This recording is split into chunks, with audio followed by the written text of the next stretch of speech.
July 9 వడోదరాలో ఒక ఘోరమైన accident జరిగింది. 40 years old అయిన గంభీర బ్రిడ్జ్ కొలాప్స్ అయి మహిసాగర్లో పడ్డాయి. ఈ యాక్సిడెంట్లో 11 మంది చనిపోయారు. మార్నింగ్ 7:30కి బ్రిడ్జ్లో ఒక స్లాబ్ బ్రేక్ అయింది. Autos, vans, trucks, bikes bridge మీద ఉండి 50 feet హైట్ నుంచి రివర్లో పడ్డాయి.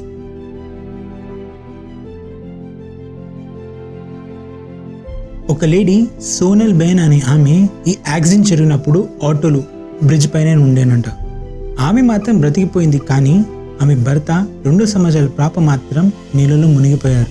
ఆమె కొడుకుని కాపాడండి అని 1 hour పాటు అరిచింది. 2002లో ఈ బ్రిడ్జ్ పై చాలా కంప్లైంట్స్ వచ్చాయి, లైక్ క్రాక్స్ ఉన్నాయని అండ్ బండ్లు నడిపిస్తే వైబ్రేట్ అవుతుందని.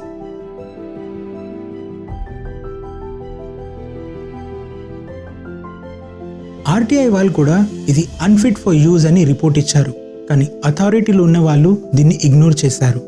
ప్రైమ్ మినిస్టర్ నరేంద్ర మోడీ గారు 2 lakhs and chief minister Upendra గారు 4 lakhs ఎక్స్గ్రేషియా శాంక్షన్ చేశారు. ఈ బ్రిడ్జ్ కన్స్ట్రక్షన్ కోసం 212 crores అయింది. ఇప్పుడు ఎంక్వైరీ స్టార్ట్ అయింది అండ్ దీనికి రెస్పాన్సిబుల్ ఆఫీసర్స్ని అరెస్ట్ చేస్తున్నారని చెప్తున్నారు. ఇలాంటి యాక్సిడెంట్ ఇంకా జరగకూడదు అంటే పబ్లిక్ కంప్లైంట్స్ని సీరియస్గా తీసుకోవాలి. మీ ఒపీనియన్ ఏంటి? కమెంట్ చేయండి.